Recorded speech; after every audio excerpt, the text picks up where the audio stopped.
এই ভিডিওতে এখন আমরা নবম শ্রেণীর বাংলা বইয়ের প্রথম অধ্যায়ের দ্বিতীয় অনুচ্ছেদ থেকে নমুনা ৩ এবং ৪ নিয়ে আলোচনা করব। তো প্রথমেই চলো আমরা নমুনা ৩-এর প্রেক্ষাপটটি দেখে নিই। এখানে নমুনা ৩-এর প্রেক্ষাপটটি হলো কাহারগঞ্জ উচ্চ বিদ্যালয়ের বাংলা বিষয়ের শিক্ষক জিনাত শারমিন নবম শ্রেণীর শিক্ষার্থীদের জন্য একটি দলীয় অ্যাসাইনমেন্ট দিয়েছেন। অ্যাসাইনমেন্টটি ইমেইলের মাধ্যমে জমা দেওয়ার জন্য বলা হয়েছে।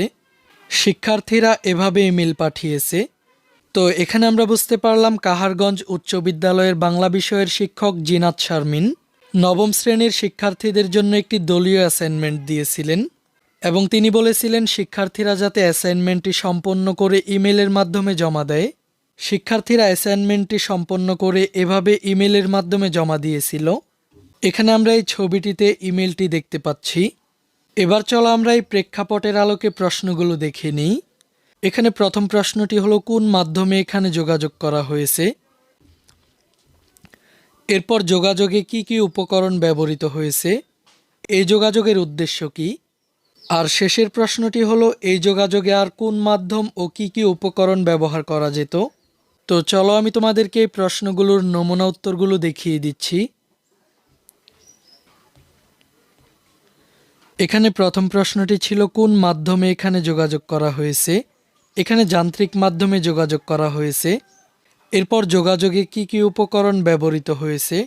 এখানে যোগাযোগটিতে মোবাইল ফোন, ল্যাপটপ বা কম্পিউটার ব্যবহৃত হয়েছে। এর কারণ হলো শিক্ষক তাদেরকে বলেছিল অ্যাসাইনমেন্টটি তারা যাতে বাড়ি থেকে সম্পন্ন করে ইমেলের মাধ্যমে পাঠায়। আর আমরা সকলেই জানি ইমেল করার জন্য মোবাইল ফোন, ল্যাপটপ বা কম্পিউটার ব্যবহার করতে হয়। এরপরের প্রশ্নটি হলো এই যোগাযোগের উদ্দেশ্য কি। এই যোগাযোগের উদ্দেশ্য হলো দলীয় অ্যাসাইনমেন্ট ইমেলের মাধ্যমে জমা দেওয়া। আর সবশেষ প্রশ্নটি হলো এই যোগাযোগে আর কোন মাধ্যম ও কি কি উপকরণ ব্যবহার করা যেত। এই যোগাযোগ লিখিত মাধ্যম ব্যবহার করেও করা যেত। উপকরণ হিসেবে কাগজ, কলম ইত্যাদি ব্যবহার করে করা যেত।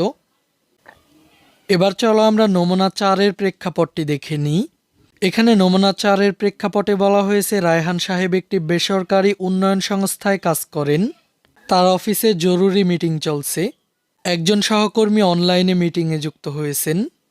এখানে আমরা এই ছবিটিতে দেখতে পাচ্ছি একটি অফিসের জরুরি মিটিং চলছে আর একজন সদস্য এখানে ভিডিও কনফারেন্সের মাধ্যমে যুক্ত হয়েছেন। এবার চলো আমরা দেখে নেই এই প্রেক্ষাপট থেকে কোন প্রশ্নগুলো করা হয়েছে। প্রথম প্রশ্নটি হলো কোন মাধ্যমে এখানে যোগাযোগ করা হয়েছে।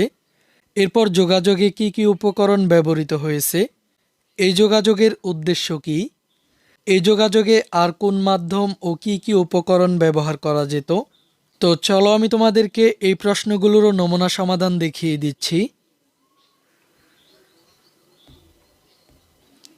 প্রথম প্রশ্নটি ছিল কোন মাধ্যমে এখানে যোগাযোগ করা হয়েছে। এখানে যান্ত্রিক মাধ্যমে যোগাযোগ করা হয়েছে। এরপরের প্রশ্নটি হলো যোগাযোগে কি কি উপকরণ ব্যবহৃত হয়েছে। এখানে ভিডিও কনফারেন্সের জন্য কম্পিউটার ব্যবহার করা হয়েছে। এরপর এই যোগাযোগের উদ্দেশ্য কি, অফিসের জরুরি মিটিংয়ে অংশগ্রহণ করা। শেষের প্রশ্নটি হলো এই যোগাযোগে আর কোন মাধ্যম ও কি কি উপকরণ ব্যবহার করা যেত। এই যোগাযোগ প্রত্যক্ষ মাধ্যমেও করা যেত। উপকরণ হিসেবে বাকপ্রত্যঙ্গ, কান, চোখ ইত্যাদি ব্যবহার করা যেত। এই ক্লাসে এই পর্যন্তই। পরবর্তী ক্লাসে আমরা নমুনা 5 নিয়ে আলোচনা করব। এই ক্লাসটি তোমাদের কাছে কেমন লেগেছে তা আমাকে কমেন্ট করে জানিয়ে দাও। আর আমাদের চ্যানেলে নতুন হয়ে থাকলে চ্যানেলটিকে এখনই সাবস্ক্রাইব করে রাখো।